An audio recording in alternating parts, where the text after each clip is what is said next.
Hi, everybody. My name is Ken Brannock. I'm a committee member on SoftTest. Welcome to our session today, our May presentation. I'll just give a second for people to let me go. So can someone just highlight if they can hear me, if everybody can hear me on the chat side of things?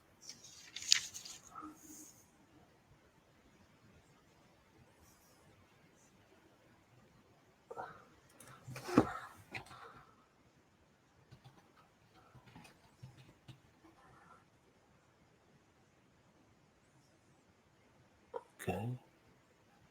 Oh, good. Okay. Thanks, everybody. Okay, so we'll kick off. So I'd like to welcome you all to today's presentation.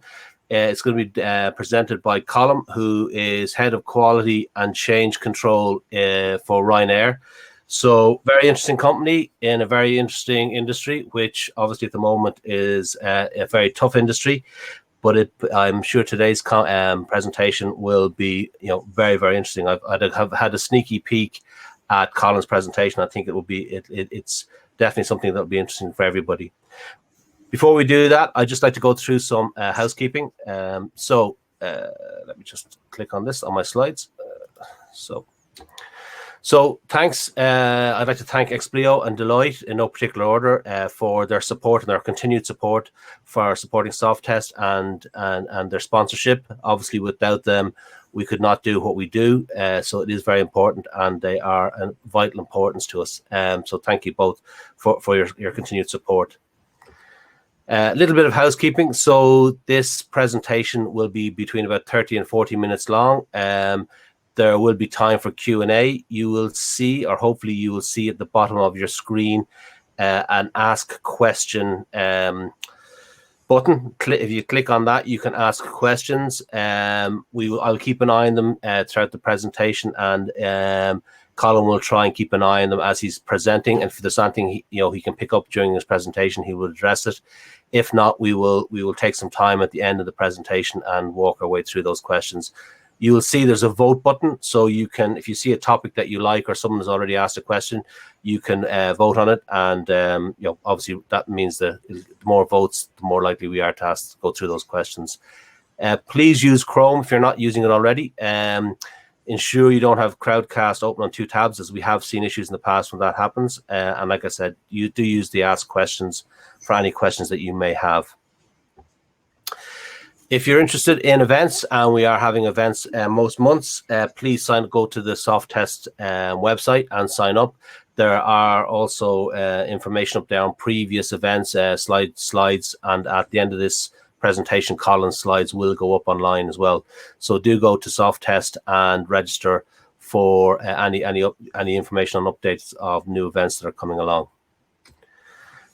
Just to highlight, next in June, we are going to have Daniel Knott, who will do a presentation on journey from testing to product management, which I suppose is interesting in terms of his move. You can see some bullet points there of what he's going to be talking about, why he moved, why it's important, and the idea being what software potential kind of career paths for software testers.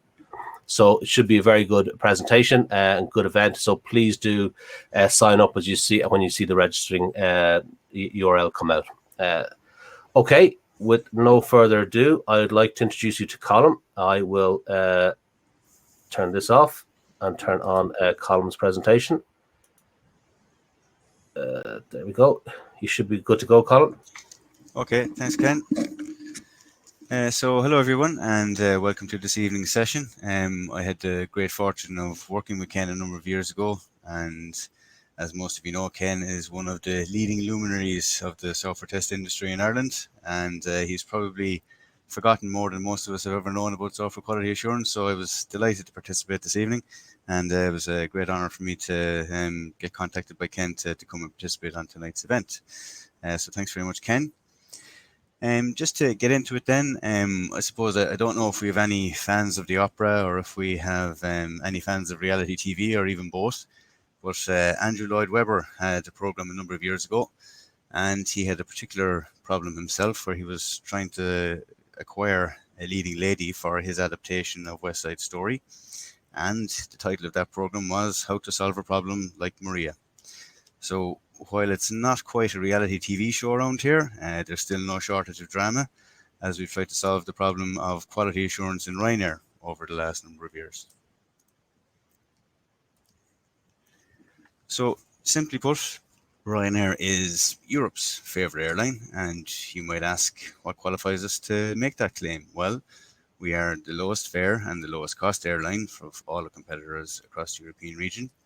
We are the number one on traffic. So in the year leading into 2020, so that would have been our financial year 2020, which encompassed 2019 and 2020, we would have carried 149 million passengers over the course of the year. So a phenomenal number. We're number one on cover. So we cover 242 airports, and that gives us about 2,100 routes when we're operating a full schedule, which of course we haven't done for the last 18 months, but that's another story. We have a very strong balance sheet, so we're well placed to take any disruption that we're suffering at the moment. And as Michael O'Leary would say, you should never waste a good crisis. So we've taken plenty of opportunity over the course of the last year, which we'll get into later on in the talk. Essentially, then, we have huge financial strength. We are the lowest cost, and therefore that should make us the long-term winners over time. Probably the only person who doesn't like this slide is our graphic designer. So this gives a bit of an overview of where we are in terms of coverage across Europe. So 72 bases, which you will see in the yellow cards there, and then the blue ones being the cards that we have active airports in. So the entire network there spanning across all of the European region from west to east, making up 242 airports across 40 countries, and constantly adding new bases as well, even in times of disruption where we're opening up new routes and keeping things going. And even during the course of all of the disruption, we still managed to carry 38 million people over the course of the financial year 2021. When we look then at how we manage all of this, the key point in this slide is that we are the lowest cost per passenger flown. So you can see our airport and handling costs are well below our next competitor there with EasyJet, so almost approaching, a third of their airport and handling costs. And our ownership and maintenance, so we own most of our fleet, so we're well ahead of the likes of Wizz there. We're almost half their operating cost, which gives us a cost per passenger flown of 31 euros around about. So that means that we are the lowest cost and best place to take advantage of any opportunities once we do find our way through the pandemic and out the other side of this crisis. So looking at the current developments then, so we're looking at getting back to flying across Europe. We're looking at the intra-Schengen flying open up possibly over the course of the summer. We've had some announcements in the UK from the 17th of April that they'll be able to travel internationally again. We are Europe's lowest cost base in terms of staff, airports, aircraft and everything else. We have a strong balance sheet, and we're also looking at taking delivery of the MAX aircraft. Huge improvements on the ESG side of things as well. So the MAX aircraft themselves will be 14% more efficient than anything we have in the fleet today. We have the opportunity for passengers to engage in some carbon offsetting on the website. So if that's something that you would be interested in doing to, ease your conscience of, flying around and reduce your carbon footprint, you can do that, where we're supporting environmental initiatives such as tree planting and taking care of the oceans.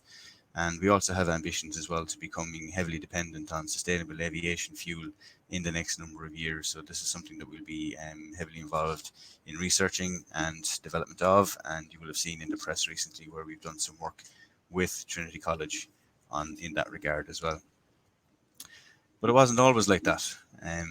Back, in the days of 2012, 2013, the airline had hit a bit of a ceiling, and there was question marks raised. The airline had managed to carry around 80 million passengers, but it was having difficulty in growing the business year on year beyond that capacity. And so there was, an initiative around the organization. How are we going to break past that ceiling? So the brightest minds and the great and the good of Ryanair were packed into a room, and they were fed a staple diet of Red Bull and pizza, and they were told not to come out until they had a scorecard which was going to provide a roadmap for the future. And the output of that was that while we were, essentially the single best airline in terms of lowest fares, and we were also, top with reliability and choice of destinations, there were a number of areas where we had fallen down. So, the customer service experience, while it's okay when everything is going fine, everybody would say that, when things go badly in Ryanair, they go very, very badly. So the communications and everything else in times of disruption, cancellations and delays and everything else like that was certainly an area for improvement. But one of the major areas that were highlighted was that of our digital offer. So the website was substandard, the app, and our general use of data. So these were areas that we were falling down on, and that we had huge opportunities for growth and development. There was real recognition that Ryanair was in transition. We had to move beyond Michael O'Leary straddling aircraft and the bold and brash outlook that we had before. It was a case of people were going to crawl over broken glass for €9.99 fares, and we don't really care what the digital offer is like, that they're going to come anyway. And the only qualification that our customers needed was that they had a credit card and a heartbeat, and the heartbeat was actually optional in some cases. So we had to make the transition. And the idea was that we would transform into something that's a little more softer, a little more rounded, and improve the customer service side of things. And that then became the birth of the Always Getting Better program. So we were going to be listening to customers a little bit more, and offering a better range of products in terms of priority boarding and bags and everything else like that. And within that, then to revamp the entire digital offer. And that then basically started on the path to the birth of Labs. One of the major issues we had at the very beginning was that the software development process was heavily dependent on agile methodologies.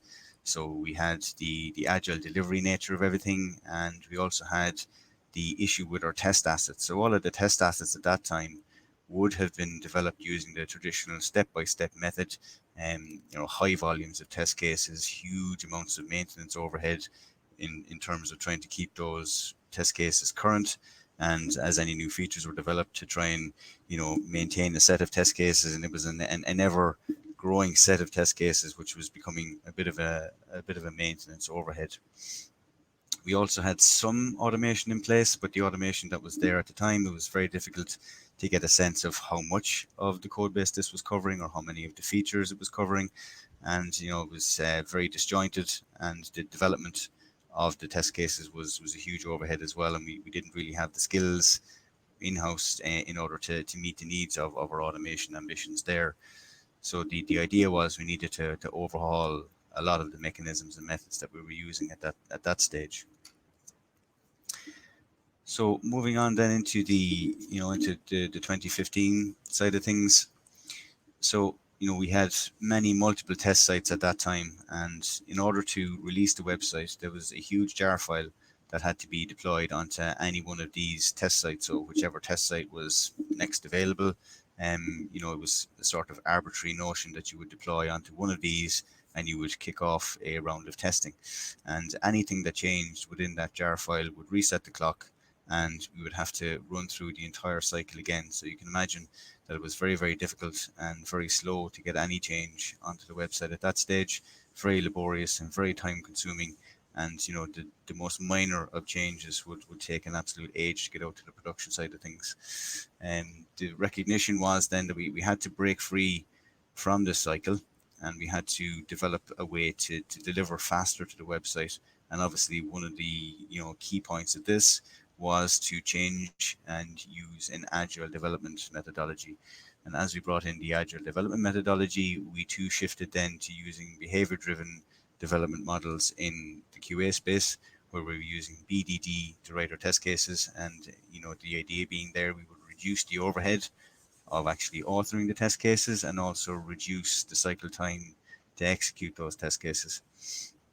So that was the initial gambit in 2015 to try and bring in these notions, and we started along the path at that stage then, and we delivered the mobile app using those mechanisms in March of 2015.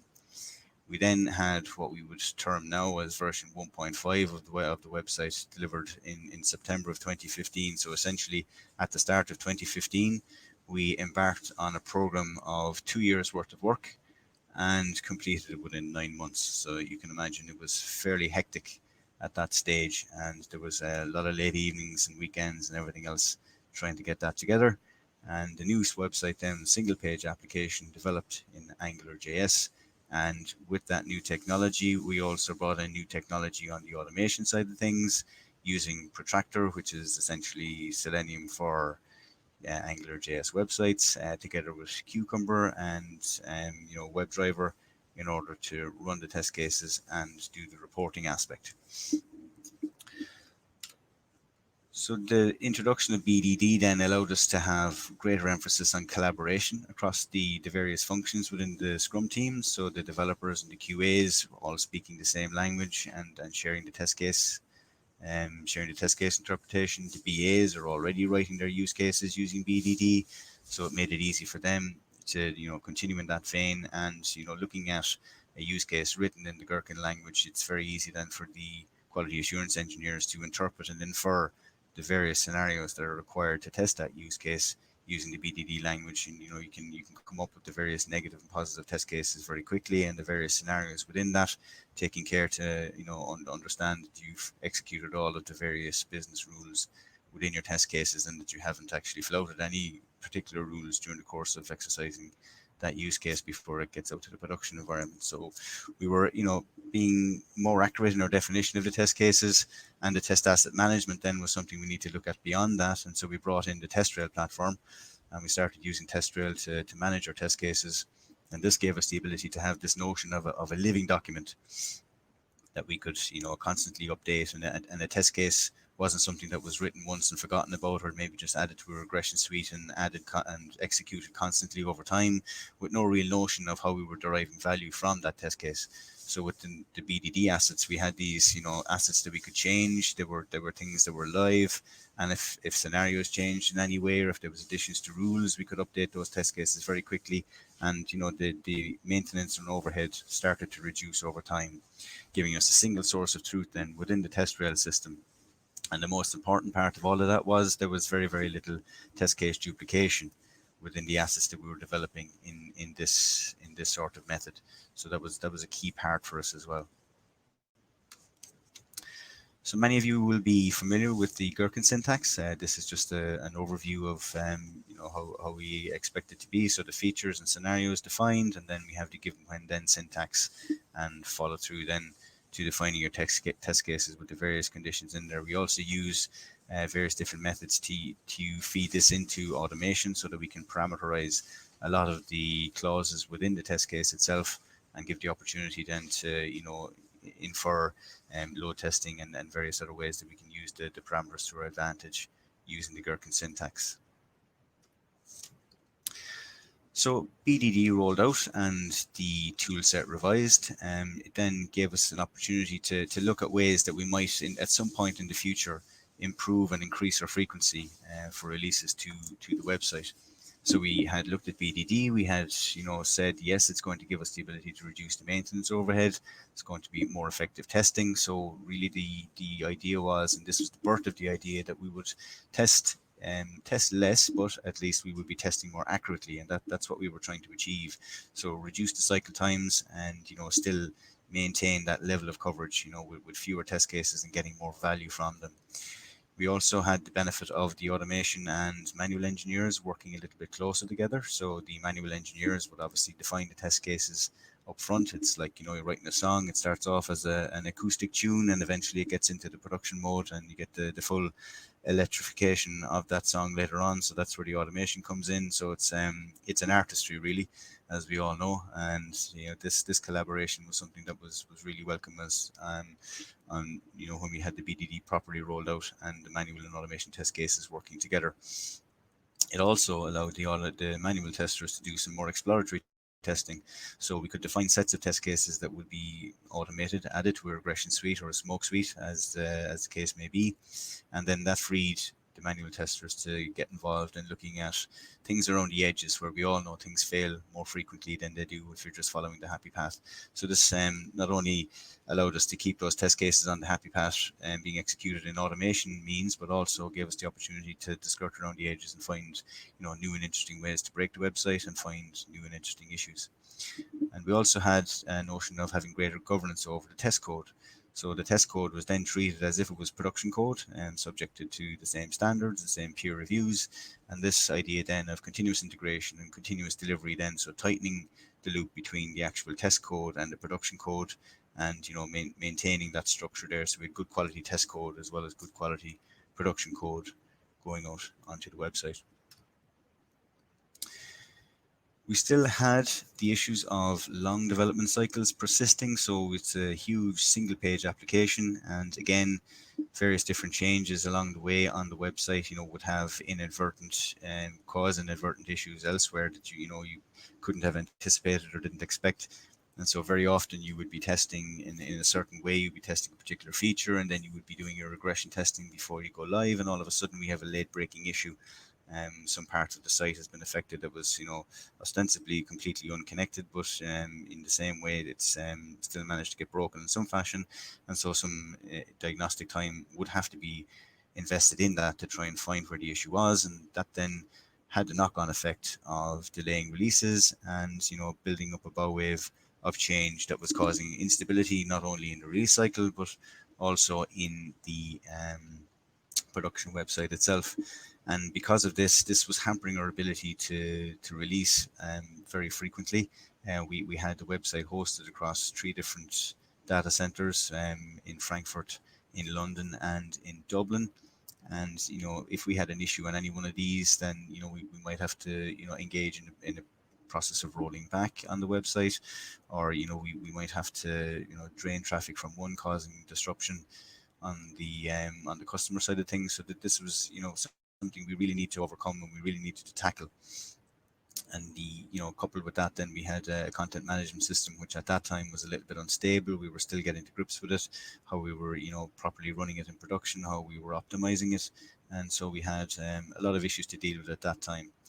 So we needed to look at ways in breaking down the release cycle. So we had a long cycle from dev onto sit, onto OAT, onto production. So I mean, it would go on for ages and ages, and it would seem like an interminable march in order to try and get something out to production. And when we did go to production, we had the issue of the deployment then. So on the deployment side of things, you would have to effectively drain one of the sites. You would have to then patch that and bring that back up and live. And so in the course of draining the site as it was, say for example, if you were doing a patching cycle on the Frankfurt data center to begin with, then anybody who was attached to that data center making a booking would be subject to disruption, and all of a sudden you would see Twitter lighting up. And Twitter being the most effective performance tool in the world, you would see immediately that we had issues on the site, and we would know then that we're causing an issue, but it's our deployment that's causing the problem, and we needed to break away from that. So we were looking at methods that we could have zero downtime deployments, so we would be able to drain it in a more effective manner, in a more effective fashion, shut off one part of the site, effectively chunking up the production sites into smaller parts and deploying in piecemeal to there. And really all we were doing there was just lessening the disruption. We weren't actually getting rid of it at all. So that was something we really needed to address if we were going to fulfill our ambitions of multiple frequent releases on a daily basis. We also had our automation volume increasing, and that was bringing some level of reliability. So we could have an overnight run, and we would know very early in the morning if we were going to be dealing with issues on a particular release, and that was a good canary in the mine for us. It's something that has stood us in very good stead over the last number of years, and we'd be huge advocates of our automation programs in Ryanair. We needed to go faster.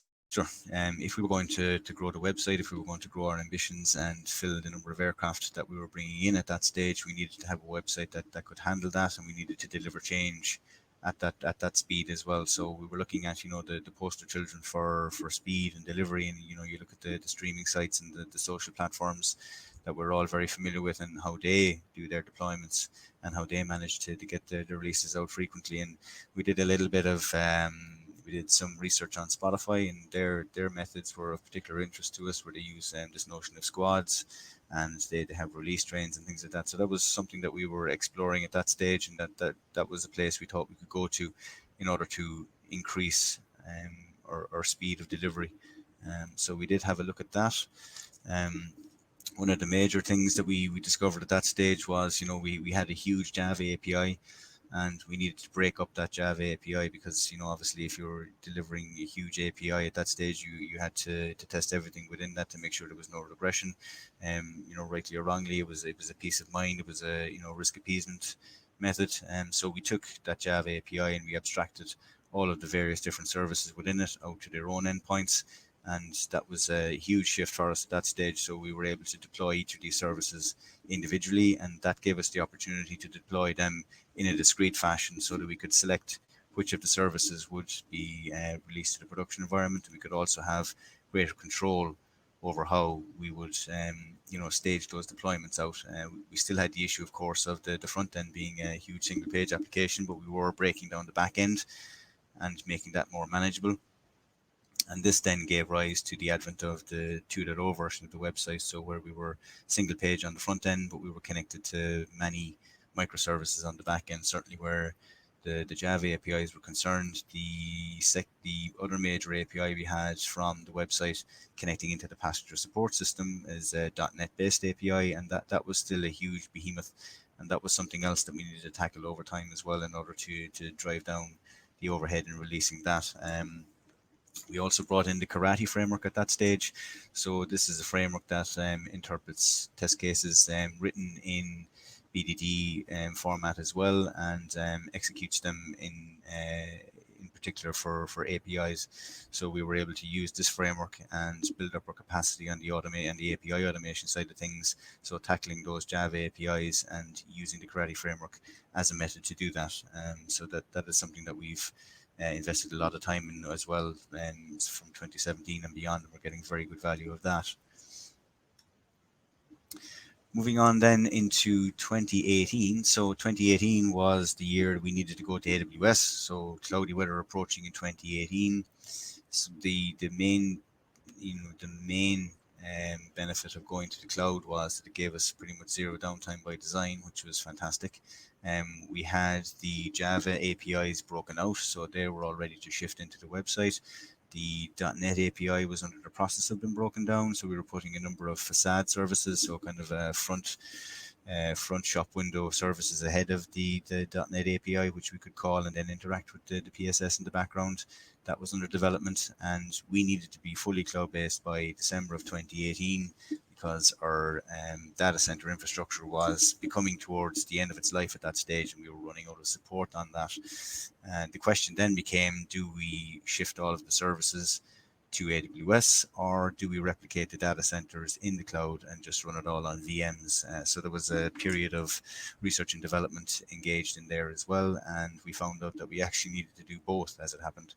So we took all of the Java APIs and the newly developed facade APIs, and we developed them, recompiled them in native fashion for AWS, and deployed them up there as individual services on their own. In the case of the content management system, that wasn't a cloud native system, so we had to run that in the cloud on the VM by itself. So that gave us a hybrid model where we had a Fort DC, which was based in the cloud, and then all of the other services hanging off that in the cloud infrastructure, which was then used to drive the website. At that point, then it gave us a huge opportunity to look at the website again, and we reviewed everything, and the major bottleneck we had at that time was still the single page application on the website. So the decision was taken that we would have to break this up in some way. And we did that by containerizing the front end. So we had little micro applications on the front end, and each of those being deployed in an individual basis. And that this was something that we learned from the Spotify model. So Spotify breaking up their applications, each application slotting in within the real estate of the web page itself, and you have little micro applications and iframes within the whole application, and you can deploy discretely to each one of those and not disrupt any of the remaining applications there should you encounter any issues. And that was one of the major advances that we were looking to bring in with the 3.0 version of the website. It also gave us the opportunity to improve and upgrade all of the Angular versions that we were using to build the website. So there was a huge body of work there. And in this instance, we didn't want to release it all as a big bang, so we took the opportunity to bring in a tool called Launch Darkly. I'm sure some of you might be familiar with that. And that gave us the opportunity to deploy the website in piecemeal fashion, so page by page, service by service, and we could restrict that by IP, we could restrict it by percentage of traffic, you could restrict it by market, you could restrict it by percentage of traffic within a market. So we had the option to slice and dice that whatever way we wanted, invite some traffic on, and see how it's performing before we went fully live across the entire traffic quotient on the website. So that was a major piece of work for us there, and that also then fed nicely into the ambitions of being able to deploy frequently. So we had moved then from a situation where you might be lucky to release a couple of times a week to at least having multiple teams releasing at least once or twice a week, if not maybe a couple of teams releasing on any given day. So that was a huge step forward for us in bringing out the 3.0 website. Moving to the cloud also gave us a greater opportunity to do automation at scale. So, we had a look at the likes of Sauce Labs, Device Anywhere, and Browser Stack. And, while all of these tools are quite useful, when you're operating at the scale of Ryanair with 1.4 million unique visits per day, it becomes very prohibitively expensive very quickly. And we found that, there wasn't anything that we could acquire, or any service that we could pay for in the market that would give us the volume that we needed and be in any way reasonable. So we decided that we'd go about actually developing the system ourselves. So we have a number of software development engineers in test, and they were tasked with coming up with a method of achieving this. And so we then set up a huge Selenium grid in AWS using the notion of hubs and nodes, and the hub driving each of the various nodes and farming the test cases across each of these nodes, giving true parallelization across the nodes and reducing our cycle times, from multiple hours down to maybe an hour and a half to 2 hours to run all of our test cases. And as it stands this week, I think we've run in excess of 16,000 test cases in an automated fashion over the course of this week alone. So that was a huge step forward for us. And that was something that we were really proud of, and a piece of work that we continue to advance even to this day. With website 3.0 then, so the speed then, that became something that we could really develop on. And we put a challenge out to the teams to see if we could get to a point where they could deploy within 45 minutes after the last release cycle. So when they were happy to sign off that the release cycle had been complete, that we would get that release out onto the production environment within 45 minutes. Now, this was a huge challenge to the teams. We had to have a look at the value chain on the delivery cycle and find each and every one of the bottlenecks. And we had to go through a process of identification and then removal of these bottlenecks. And that took quite a period of time to do. But we managed to do it over the course of time. So we went from, having, multiple teams maybe releasing once or twice a week to having multiple teams releasing multiple times per day. So that was a huge step forward for us. And, we had to improve monitoring as well from New Relic. So all of the services that we had broken out from the Java API, all the services that we had broken out from the .res API, each of those individually instrumented so that we could see in more or less real time what was going on at the production site. We had all of those monitoring tools in the test environments as well. And this really, was a huge departure for us, where we could see, any of these errors bubbling up very quickly as traffic came onto the site, both in the test environments and in the production environment. So we could jump on any issues that we could see happening before it caused any major disruption in production. We would be able to roll that back within a minute's notice. And the zero downtime capabilities that AWS gave us, that really helped us to reduce that risk, and give us an opportunity to take things out and put things into production, and to essentially get all of our testing done, and then make sure that we could ease it out into the production environment without any major disruption of any sort. So that was a huge win for us there as well. So we also had a new CEO in that time. So Michael O'Leary moved up to being CEO of the group, and we had a new CEO coming in to the Ryanair DAC, as it's known. So that's the old traditional Ryanair that you would be familiar with. and essentially the prioritizations then were really really strict in that case, and so there wasn't anything or any project going to be developed unless it was going to save money, it was going to generate revenue, or it was something that we had to do from a regulatory perspective. So this is something that harking back to the traditional values of Ryanair, and something that it really helped us to be laser focused on the projects that we were delivering, and making sure that we were delivering those into to the maximum quality as well. Then, of course, we have 2020 and the advent of COVID-19, and we all know the disruption that has come back on that. And as I mentioned at the top of the talk, we were not ones around here to waste a good crisis. So we've gone out and we've negotiated a massive deal with Boeing, and we have 170 odd Boeing 737 Max aircraft due to come over the next couple of years. So that's going to be huge increase in the number of aircraft in the fleet, and of course we're going to have to be able to fill those aircraft, and we can only fill those aircraft if we're offering the best product across the airline market. So it gave us a good opportunity to clean house.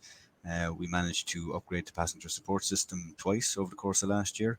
So something that we might never have been able to do in the past if we were, at the same level of flying. We might have been able to do one upgrade, but we were able to do two last year. So with those two upgrades, we were able to offer a couple of different features across the website, like multi-airport city searching and things like that. And we'll soon be able to use this notion of open job booking as well. So various different things that we couldn't do in the past that other airlines were offering, or other online travel agents had offered in the past, kind of keeping themselves somewhat ahead of us in terms of our offer. We were able to match that now, and that was only possible because of the time we took with the downtime that last year offered. We also took the opportunity to do a lot of refactoring, getting rid of a lot of legacy issues, and making sure that everything was tightened up nicely over the course of that year. And also we had the opportunity then, while we're planning to return to flying, we made a huge number of changes over the course of the last year. So we probably made more changes in the last year than we had done in the previous two. So obviously, that's necessitated the need for us to make sure it was performant. We couldn't use the usual methods of, staging it out onto the production environment and seeing the traffic arrive onto the site as it would do organically. So we had to try and generate that. In that instance, then we needed to invest, significantly heavily in our performance engineering capability ourselves, and we used the likes of Gatling in order to do that, and generating a load then from AWS, so generating huge loads and effectively testing the production website. We managed to break the production website on a couple of occasions, so we got slaps on the wrists and pats on the back in equal measure there. So it was quite an interesting time. But as you might hear Mark Zuckerberg often say, if you're not breaking things, then you're not moving fast enough. So that's part of our motto around here. We need to be moving fast and breaking things, and fixing them as fast as we've broken them as well, I suppose, is another key point. We also used the opportunity to port all of our internal services in QA from Java to JavaScript. So we have a whole platform that our automation engineers use in order to, generate bookings of various different flavors, bookings for various different routes. We have services that will fill a flight for us. We have services that will, uncheck people and do various different, edge case scenarios and things like that. So all of that was written in Java over the years. So we took the opportunity to port that across. Huge amount of work there as well over the course of the year, and the team did great work. We've just recently finished up a couple of strands of that work in porting everything across. What's called our trip service, so you can define any kind of trip you want and run it through our platform and through our QA APIs, and it will return a booking for you, which you can then use to further test the website with. So huge departure there. So then as we take a look into 2021 then, so we're a little bit future gazing here. Where do we go from here, I suppose, is the question. So there is a slow recovery coming through from UK, and hopefully over the course of the summer we will see some flying return out of Ireland, and certainly see some level of international travel return in the UK. What we've noticed recently is there's still a lot of flying domestically in France, Spain, and Italy. So that has been fantastic for the organisation as it stands to date, and has really kept things moving for us. And it's where a lot of the change that we've made over the last couple of months and over the last year or so has taken place. So we've done a lot on the Spanish domestic side of things. We offer particular discounts and everything there for Spanish residents and things. So there's always something from a regulatory nature to be overhauled. In recent times, the Spanish government actually mandated that we overhaul the entire booking flow and how we offer those discounts. So that was a huge piece of work that we had to do at the early part of this year. And would you believe they're actually more aggressive in their deadlines than Michael O'Leary is himself? So that's it was quite an experience to get that done as quick as it did. And as I should say as well, Michael O'Leary was very invested at the beginning as well in the whole notion of the agile software development. How that worked and how that all came together. And he was famous for arriving unannounced into stand-up meetings in the mornings to see where his investment was going. So that was quite a time to be around at the beginning of labs as well. So there was no pressure on in the early days then. So I suppose in the future gazing again, then I mean, are we going to have air bridges between various different countries? Is that something we're going to have to support? Is there going to be development work required in order to put the likes of that on the website as a feature? The digital green passports. There's already talk about the IATA coming up with some notion of how they would have that as a standard across the airline industry in Europe. Again, is there something that we might need to get involved in there to develop, either internally to develop a system to support it ourselves, or whether there would be a general standard that would need to be subscribed to across the region. So what would be the outcome there? We will have to wait and see what happens. Obviously, we have the MAX aircraft, and we'll have to see where it goes from there. So that's the likelihood of what we'll be working on in 2021 at least. Looking at 2021, 2022 and beyond then, so there is always room for improvement. We've had another round of internal strategizing recently, and we're looking at where we've gone down recently, what we could do to improve even further on the improvements we've made over the years. And it's abundantly obvious that we need to have a little bit more automation around the parts we get wrong. So certainly in times of irregular operation, when you're talking about cancellations, delays, disruption, how we handle that process and how we make things easier for the customers, and just removing the friction that we have there at the moment, and automating those things, both for a customer efficiency perspective, for the customers themselves to have that seamless experience, and also because it's a huge overhead internally to staff up and meet the needs of all of these of the volume of issues that might occur over the course of a disruptive period. I don't think there's anybody out there who doesn't have a story about a Ryanair refund at this stage, and so that's something that we really need to address and fix essentially. So that will be a large part of our focus over the coming weeks and months. We're looking at improving My Ryanair, so there is an opportunity there to improve My Ryanair. It needs to be upgraded in terms of the back end technology. We didn't get an opportunity to do that over the course of the revamp of the website and the move to the 3.0 technology. So there's an opportunity there. We might be looking at putting some notion of a wallet into My Ryanair, where you'll be able to store vouchers and things like this, or will be a mechanism where we could return money or cash to you in terms of refunds and disruption. So there's a very real opportunity there. And all of the improvements in irregular operations driven by the digital play and labs at the center of all of that, and helping to deliver there. Obviously, we want to keep getting faster. As it stands, I think yesterday we had 22 changes across the website. Today we're standing at around about 16. So we want to move and get faster on all of that. So in order to do that, we probably have to do a little bit more automation. So automating that last mile from finishing up the test cycles and getting that work out into production. So how can we de-risk all of that, and how can we get to a position where we're safe to automate across that last mile and put things automatically into production? And what does that mean then for the quality organization? Where do we go from there? Where does our focus stand? There will always be a need for manual tests to be done. There will always be a need for manual tests to be defined. Automation is a huge part of what we do, but so is the manual side of things. There isn't any one more important than the other. So huge pieces of work that we're constantly engaged in. Our regression suites are constantly under review, so we're looking all the time at reducing the size of those regression suites, making sure that we have the most relevant test cases included there, and we're getting the best value for the smoke tests and the regression runs that we're doing. And again, driving down the cycle times of those, cycle times on the mobile app and cycle times on the website.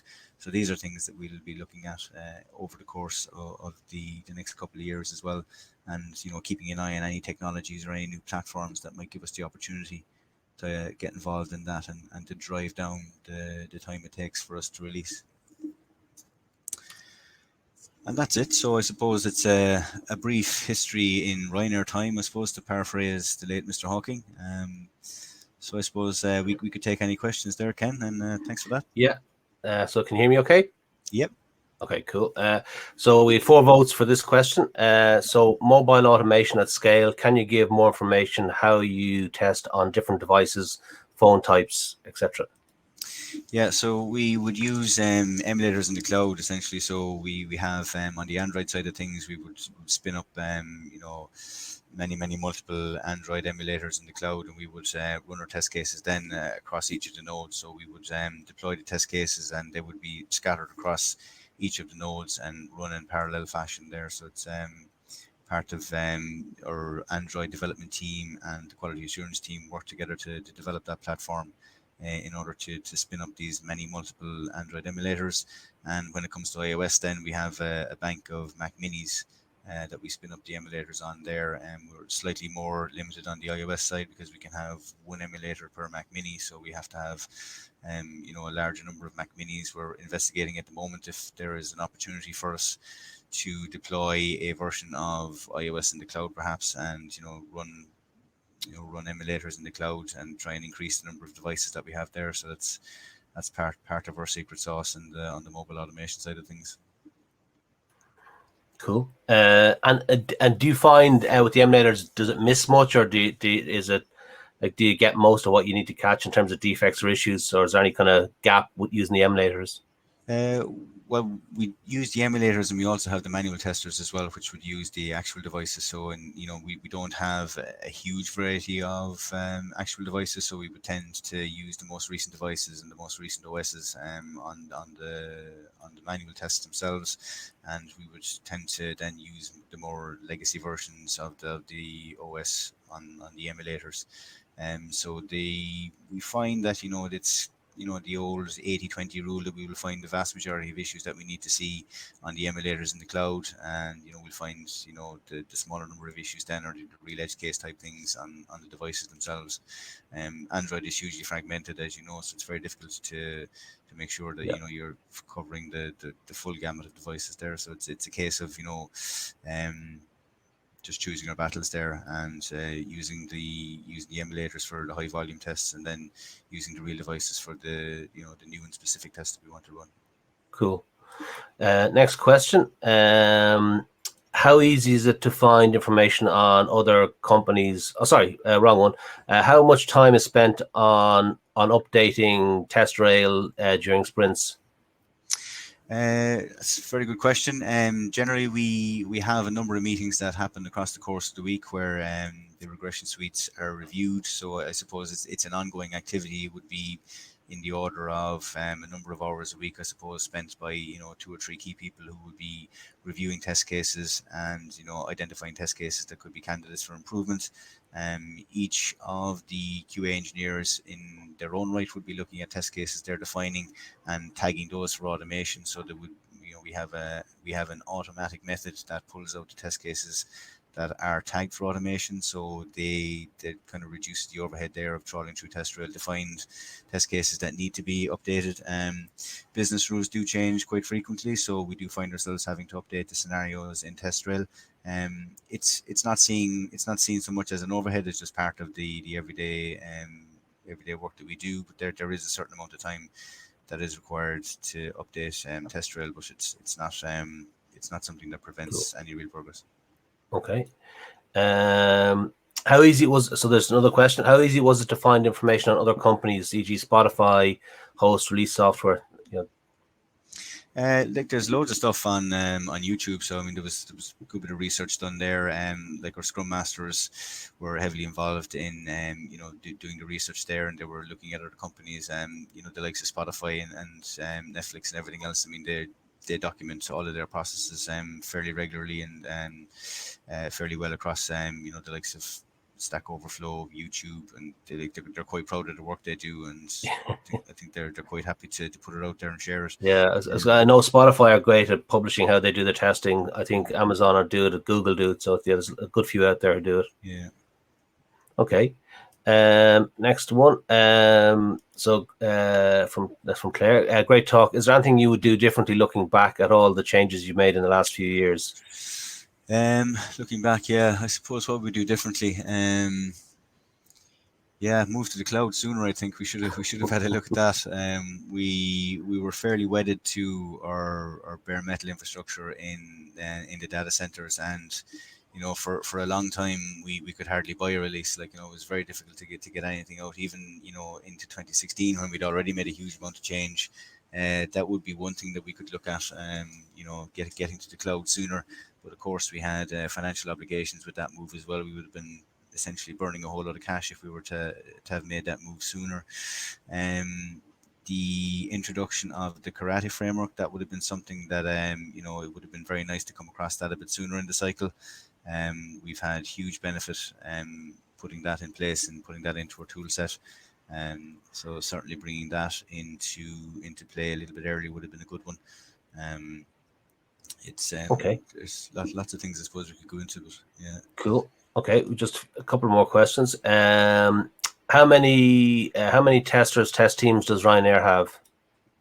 Okay, so we're based in Dublin, in Madrid, and in Wrocław in Poland. In Dublin, I think we have about 16 people. In Madrid, we have 19 at the moment, and in Wrocław then we have 34. So in each of those sites, then we have Scrum teams, and not all of the teams are co-located. So some of the teams are distributed across each of the sites. So we could have quality assurance engineers who are sitting in Wrocław working with a team in Madrid, and that could happen across all of the various different combinations. And then in some cases, we do have teams that are co-located. So there's quite a number of people, and we do try to maintain a ratio of 2-to-1 developers to manual testers on the teams. And we tend to seed the teams then with maybe one or two automation engineers as well, in order to keep that process moving forward on the front end of things. Okay. Just looking at the ones with the most votes. Do you use exploratory testing in your sprints and regression cycles? Not so much in the regression cycles, but very much so in the sprints themselves. So that would be very much encouraged, and that's where a lot of our new test cases would start their lives in. So if we have new and interesting business rules that come up, then we will have people who will be doing a lot of exploratory testing around that. So a business rule change could have any sort of implication on any one of the other business rules as well. So you will have to do a fair amount of exploratory testing to make sure we're teasing out all of those issues and trying to find the majority of the issues. And from that, then a lot of those test cases would find themselves being tagged for automation and ultimately into the regression suites. And the regression suites are they're live suites, and they're constantly being added and subtracted from. So quite an interesting part of the work we do in trying to maintain the relevance of the regression suites into smoke tests, and to make sure that they're not getting bloated to a point where it takes too long to run them, and we're not getting any value. Cool. Okay, there's one here. Where are Ryanair up to with accessibility on the website? Yeah, accessibility isn't something that we've invested in an awful amount of time into.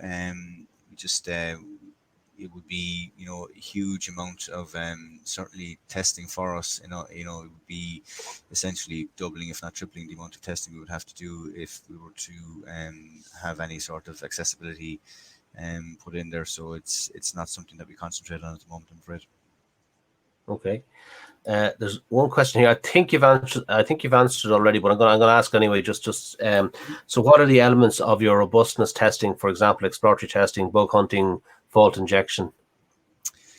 Yeah, so we obviously do the exploratory testing. We do a lot of concurrent user testing as well. So we would gather people around, and we would not particularly on the website, but on other applications that we would develop, where there would be a number of people who could be using that system at any one time, performing the same operations. We'll try and mimic that during the course of our testing. We have a security group who, they don't sit within the quality assurance organization themselves, but they do carry out threat hunter, and would have like the notions of red team and blue team, where they would be trying to infiltrate the systems and things like that. So they would be doing an awful lot of default injection there, and penetration testing. So they take particular responsibility for that.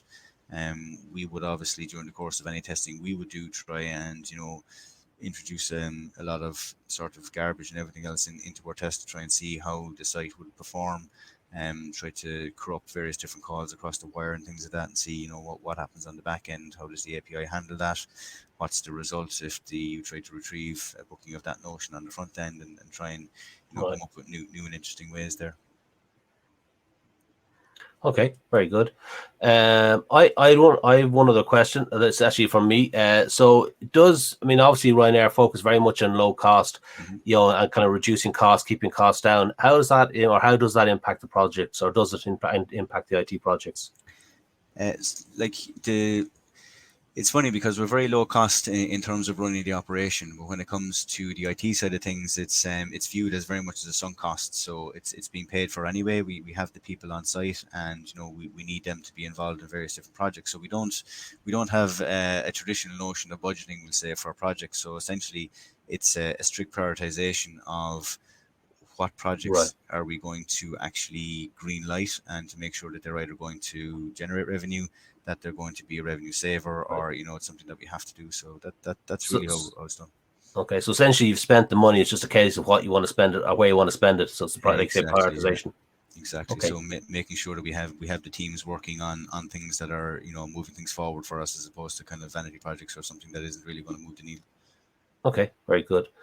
Okay, that's all the questions. Just one other point of housekeeping I forgot to mention. So there is a Eurostar ticket raffle. So for anybody who attends the sessions before the summer break, you will get your name into a draw, and we'll do that shortly. In terms of in the next few sessions, we'll do a draw and put out the winner.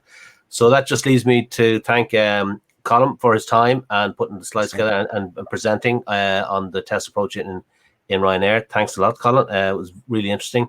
Apologies for those. My for some reason Colin's video cut out on me halfway through his presentation, and then it came back all of its own. So apologies for that. But I think we got everything we need. But thank you, Colin, and thanks everybody for joining the call. And we'll end it there. Thanks, everyone. Thank you. Thanks, everybody. Bye. See you next month.